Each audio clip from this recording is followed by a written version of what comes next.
अस्सलाम वालेकुम जय मूल्यवासी साथियों, एक महत्वपूर्ण सूचना के साथ लाइव आना हुआ। साथियों, 21 जुलाई 2026 को भारत मुक्ति मोर्चा एवं राष्ट्रीय मुस्लिम मोर्चा के द्वारा भारत के 31 राज्यों में 625 जिलों में मुसलमानों के बेहद अहम मुद्दों को लेकर राष्ट्रव्यापी धरना और ज्ञापन का आंदोलन का कार्यक्रम घोषित किया गया है और यह आंदोलन का कार्यक्रम बेहद महत्वपूर्ण है। और आज ये जो 21 जुलाई 2026 को राष्ट्रव्यापी ज्ञापन आंदोलन का कार्यक्रम होने वाला है, इसमें 13 मुद्दों को लेकर भारत मुक्ति मोर्चा और राष्ट्रीय मुस्लिम मोर्चा के लोग पूरे देश भर में आंदोलन कर ज्ञापन देने का काम महामहिम राष्ट्रपति महोदया को माननीय जिला अधिकारी के द्वारा माध्यम से ज्ञापन देंगे, जिसमें 13 मुद्दे पर ज्ञापन देना है। जिसमें पहले नंबर का मुद्दा है मौलाना मोहम्मद अली जौहर विश्वविद्यालय के ध्वस्तीकरण यानी 38 इमारतों के ध्वस्तीकरण के नोटिस को तत्काल वापस लिया जाए। इसके अलावा संविधान विरोधी कानूनों को वापस लिया जाए।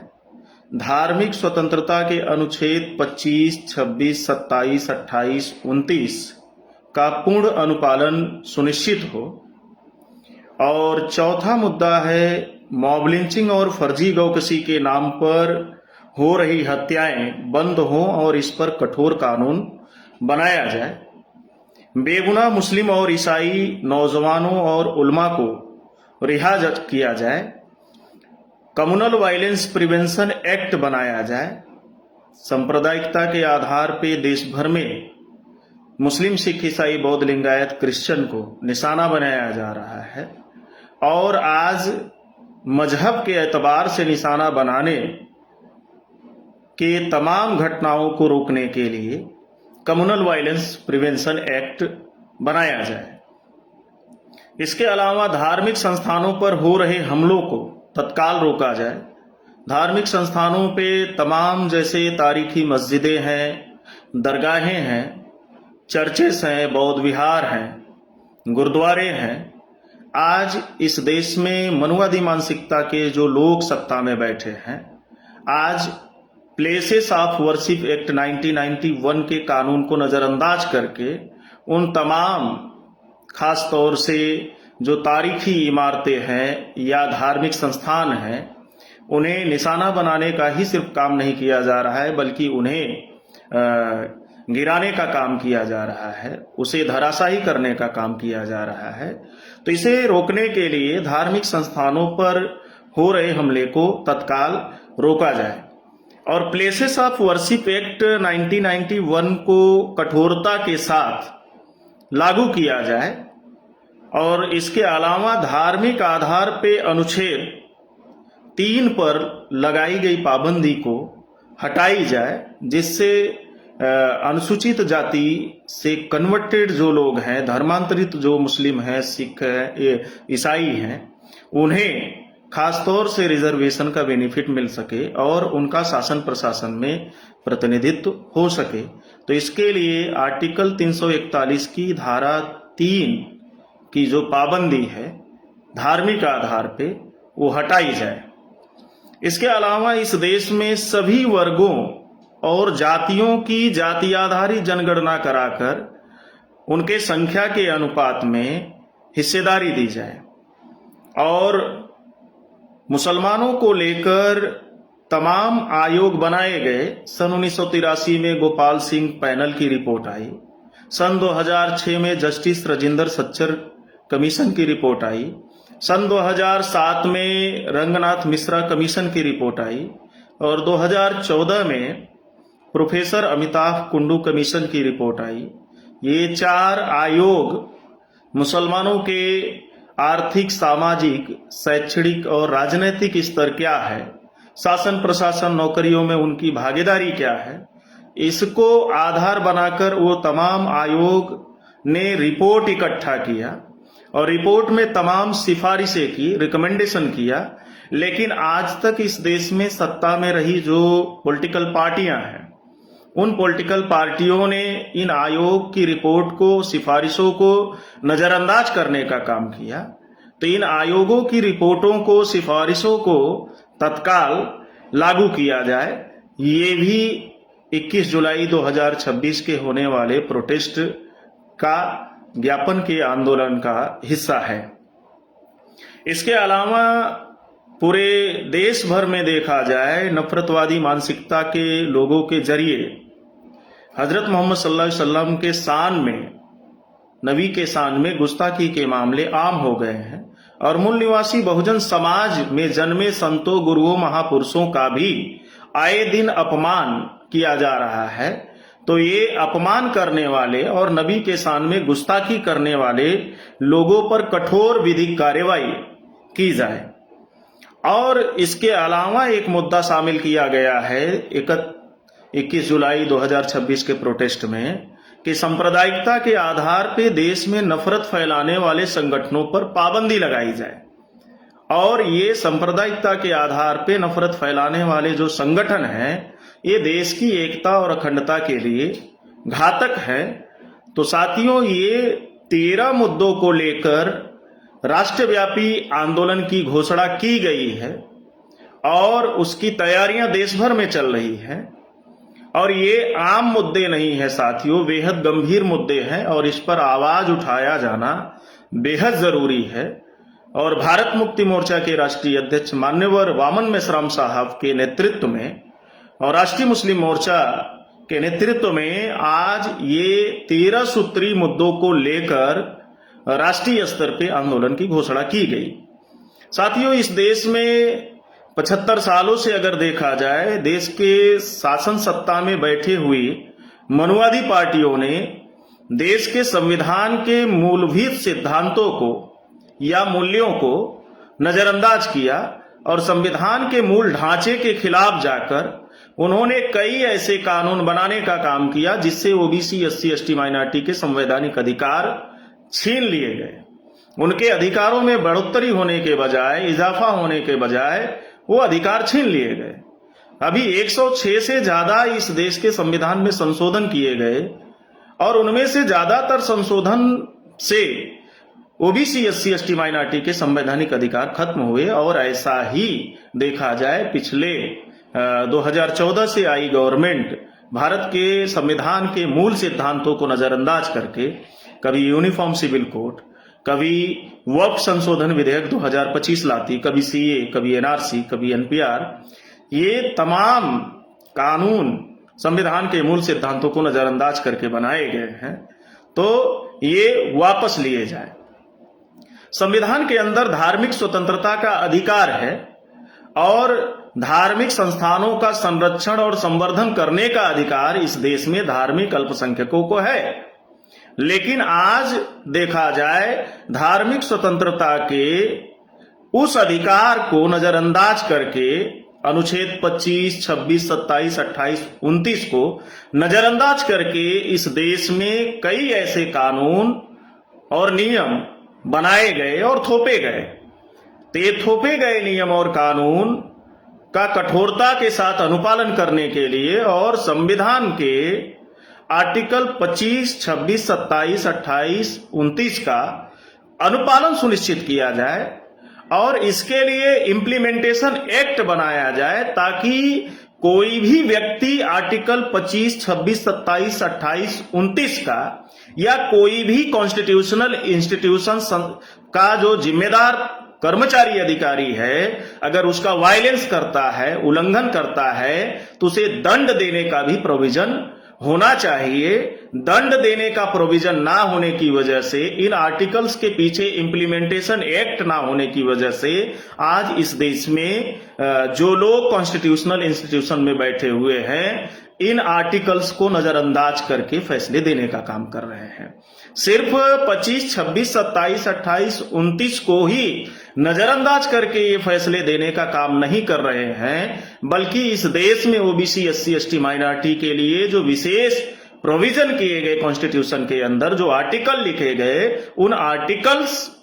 को नजरअंदाज करके और उन आर्टिकल पर अगर शायद इंप्लीमेंटेशन एक्ट होता हर आर्टिकल को लेकर, तो इस देश में जिस मकसद के लिए बाबा साहब अम्बेडकर ने भारतीय संविधान के अंदर 395 आर्टिकल, 12 अनुसूचियां और 22 अध्याय लिखे, शायद उसका अनुपालन होता, और अनुपालन ना करने वाले लोगों को दंड का अगर प्रोविजन होता, व्यवस्था होती, तो शायद लोग भारत के संविधान के मूल सिद्धांतों को नजरअंदाज करके फैसले नहीं देते, निर्णय नहीं लेते। तो इसलिए साथियों, धार्मिक स्वतंत्रता के अनुच्छेदों का और इसके साथ साथ इस देश में जितने भी आर्टिकल्स हैं, उन आर्टिकल्स का कठोरता के साथ अनुपालन सुनिश्चित हो सके, तो उसके लिए इंप्लीमेंटेशन एक्ट प्रत्येक आर्टिकल के लिए बनाया जाए। इस देश में बड़े पैमाने पे देखा जाए, भीड़ हिंसा की घटनाएं, मॉब लिंचिंग की घटनाएं बड़ी है। फर्जी गौकशी के नाम पर, फर्जी लफ्जहात के नाम पर मुस्लिम नौजवानों को निशाना बनाया जा रहा है। तो निशाना बनाए जाने के पीछे इस देश में मनुवादी विचारधारा है, नफरतवादी विचारधारा है, और नफरतवादी विचारधारा की वजह से आज देखा जाए तो बड़े पैमाने पे आज मुस्लिम, सिख, ईसाई, लिंगायत, बुद्धिस्ट, आज भारत के अलग अलग हिस्सों में उन्हें निशाना बनाया जाता है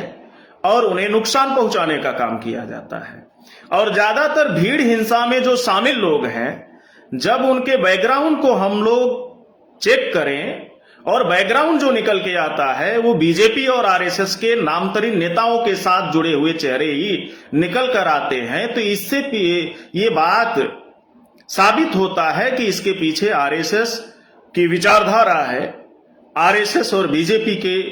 चेहरे जुड़े हुए हैं, और रिलीजियस पोलराइजेशन के, धार्मिक ध्रुवीकरण के मकसद को पूरा करने के लिए, उद्देश्य को पूरा करने के लिए आज बड़े पैमाने पे इन नफरतवादी संगठनों के गिरोह से निकले हुए लोग, इस फैक्ट्री से निकले हुए लोग मुसलमानों को, ईसाइयों को बड़े पैमाने पे निशाना बनाने का काम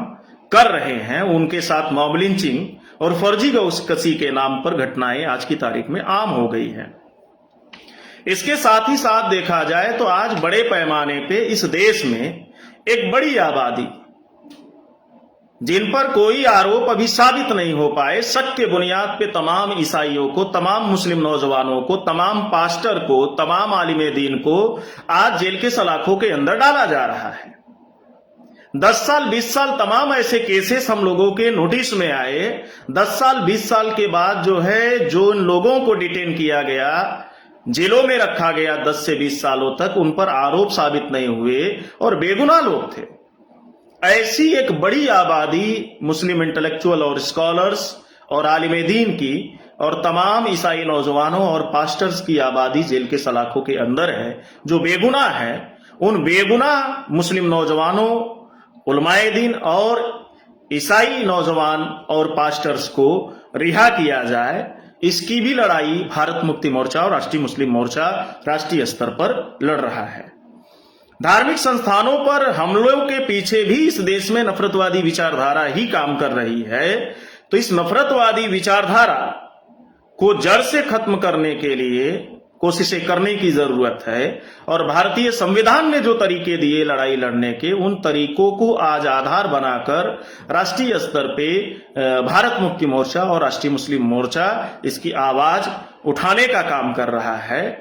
और इस देश में सभी जातियों की जाति आधारित जनगणना की जाए और उनके लोक संख्या के अनुपात में हिस्सेदारी दी जाए, क्योंकि प्रतिनिधित्व नहीं तो लोकतंत्र नहीं। आज अगर देखा जाए तो इस देश के लोकतंत्र के अंदर जितनी भी संवैधानिक संस्थाएं हैं, उन संवैधानिक संस्थाओं पर एक जाति का वर्चस्व और एकाधिकार स्थापित होने की वजह से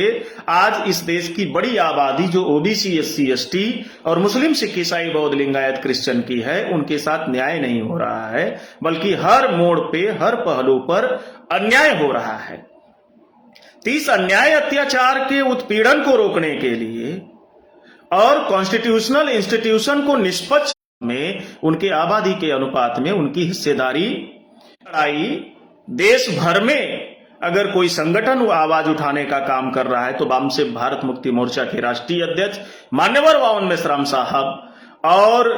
राष्ट्रीय पिछड़ा वर्ग मोर्चा के राष्ट्रीय अध्यक्ष चौधरी विकास पटेल साहब ओबीसी के जाति आधारित जनगणना के मुद्दे को लेकर, सभी जातियों की गिनती को मुद्दे को लेकर लगातार आवाज उठा रहे हैं, तो राष्ट्रीय मुस्लिम मोर्चा भी पूरे देश भर में सभी जाति वर्गों की जाति आधारित जनगणना की जाए और उनके संख्या के अनुपात में इस देश के कॉन्स्टिट्यूशनल इंस्टीट्यूशन में उनका रिप्रेजेंटेशन सुनिश्चित किया जाए। साथियों, इस देश में देखा जाए तमाम जो है कमीशन और आयोग बनाए गए, लेकिन आज अगर देखा जाए तो पिछले सन 1980 के दशक से कई आयोग बनाए गए मुसलमानों के समाजी और आर्थिक, सियासी और शैक्षणिक पहलुओं की जानकारी इकट्ठा करने के लिए। वो डेटा बेहद चौंका देने वाले हैं कि आज इस देश में मुसलमानों के हालात शासन प्रशासन में, नौकरियों में SC ST से भी बदतर है। तो उन्हें मेन स्ट्रीम से जोड़ने के लिए इन आयोगों ने मुसलमानों के अक्सरियत वाले इलाके में, मेजॉरिटी वाली आबादी में गवर्नमेंट कॉलेजेस खोलने के लिए, प्रोफेशनल कॉलेजेस खोलने के लिए, टेक्निकल कॉलेजेस खोलने के लिए रिकमेंडेशन किया, ताकि मुस्लिम बच्चों को मेन स्ट्रीम के, देश की मुख्य धारा से जोड़ने के लिए जो दुनियावी एजुकेशन है वो मुहैया कराई जानी चाहिए। इसके लिए तमाम आयोग ने, तमाम कमीशन ने सिफारिशें की, लेकिन इस देश की शासन सत्ता में कांग्रेस, बीजेपी जैसी मनुवादी पार्टियां सत्ता में रही और मनुवादी पार्टियां हमेशा से इस देश में ओबीसी, SC ST माइनॉरिटी के संवैधानिक अधिकारों के खिलाफ रही, जिसकी वजह से तमाम आयोग और कमीशन की सिफारिशों को नजरअंदाज किया गया। उसे अमल में लाने के बजाय, लागू करने के बजाय नजरअंदाज करने का काम किया। तो इस आंदोलन के जरिए 21 जुलाई 2026 के ये हमारी मांग है कि मुसलमानों को लेकर गोपाल सिंह पैनल कमीशन की रिपोर्ट, सच्चर कमीशन की रिपोर्ट, रंगनाथ मिश्रा कमीशन की report, professor Amitabh Kundu commission की रिपोर्ट और उनकी सिफारिशों को तत्काल लागू किया जाए। इसके अलावा इस देश में देखा जाए तो नफरतवादी संगठनों की फैक्ट्री में पैदा किए गए जो लोग हैं वो आज अल्लाह के रसूल सल्लल्लाहु अलैहि वसल्लम की शान में गुस्ताखी करने का काम करते और इस देश में मूल निवासी बहुजन महापुरुषों को के शान में गुस्ताखी करने का, उन्हें अपमानित करने का काम करते। तो ऐसे लोगों पे कठोर विधिक कार्यवाही की जाए। ऐसे लोगों को, जिस संगठनों से जुड़े हुए इनके तार हैं, ऐसे संगठनों को पाबंदित किया जाए और उन्हें संविधान के दायरे में लाया जाए और संविधान के खिलाफ जाकर काम करने वाले संगठनों पर पाबंदी लगाई जाए। इसमें अहम जो मुद्दा है 13वें नंबर का, कि इस देश में सांप्रदायिकता के आधार पे नफरत फैलाने वाले, उसका बीज बोने वाले, उसका जहर बोने वाले जो संगठन हैं, उन संगठनों को कानून के दायरे में लाकर पाबंदी किया जाए और एक जो संविधान ने इस देश में जो आधार दिया है उस आधार को सामने रखकर इस देश में साथियों ऐसी व्यवस्था का प्रोविजन किया जाए जिससे इस देश में सांप्रदायिकता के आधार पे नफरत फैलाने वाले संगठनों को कानून के दायरे में लाया जाए। अगर वो कानून के दायरे के बाहर जाकर इस तरह की हरकतें करते तो उन्हें बैन किया जाना चाहिए। तो ऐसे संगठनों को बैन करने की भी मांग इस भारत मुक्ति मोर्चा और राष्ट्रीय मुस्लिम मोर्चा के 21 जुलाई के आंदोलन में ये मुद्दा शामिल है। और मैं देश भर के भारत मुक्ति मोर्चा और राष्ट्रीय मुस्लिम मोर्चा के कार्यकर्ता, पदाधिकारी साथियों को अपील करना चाहता हूं कि 21 जुलाई 2026 के होने वाले राष्ट्रव्यापी आंदोलन को कामयाब बनाने के लिए आप हर स्तर पे कोशिश करेंगे और बड़े पैमाने पे जिला मुख्यालयों पर इकट्ठा होकर माननीय जिलाधिकारी महोदय के माध्यम से महामहिम राष्ट्रपति महोदया को आप ज्ञापन देने का काम करेंगे। और देश के तमाम सामाजिक संगठनों के जो इंटेलेक्चुअल हैं, स्कॉलर हैं, सोशल एक्टिविस्ट हैं, मैं उन्हें अपील करता हूं, आह्वान करता हूं कि आज जिन 13 मुद्दों को लेकर राष्ट्रीय मुस्लिम मोर्चा आवाज उठा रहा है वो आम मुद्दे नहीं है। उन मुद्दों को लेकर आप जहां जिस जिले में हैं, आज आप लोग 21 जुलाई 2026 के आंदोलन का हिस्सा बने और उनमें तन मन धन से शामिल हो और ऐसी अपील करते हुए पूरे देश के जो भारत मुक्ति मोर्चा और राष्ट्रीय मुस्लिम मोर्चा के कार्यकर्ता साथी हैं, वो संविधान के दायरे में रहकर इस धरना और ज्ञापन के आंदोलन के कार्यक्रम को पूरा करेंगे और जो नारे तय किए गए हैं, तय किए गए नारे आप लगाएंगे, तय किए गए स्लोगन आप बोलेंगे और जिन मुद्दों को लेकर ये 13 सूत्री मुद्दों को लेकर प्रोटेस्ट किया जा रहा है, आंदोलन किया जा रहा है, उन 13 मुद्दों को लेकर ही आपको बात करना है, चर्चा करना है। ऐसी अपील करते हुए और ये उम्मीद रखते हुए कि 21 जुलाई का जो आंदोलन होगा वो अपार सफलतापूर्वक संपन्न होगा और उसमें आप लोगों का बड़े पैमाने पे साथ सहयोग होगा, ऐसी आशा उम्मीद के साथ आप तमाम का शुक्रिया, आप तमाम का धन्यवाद। अस्सलाम वालेकुम। जय मल्ल निवासी साथी।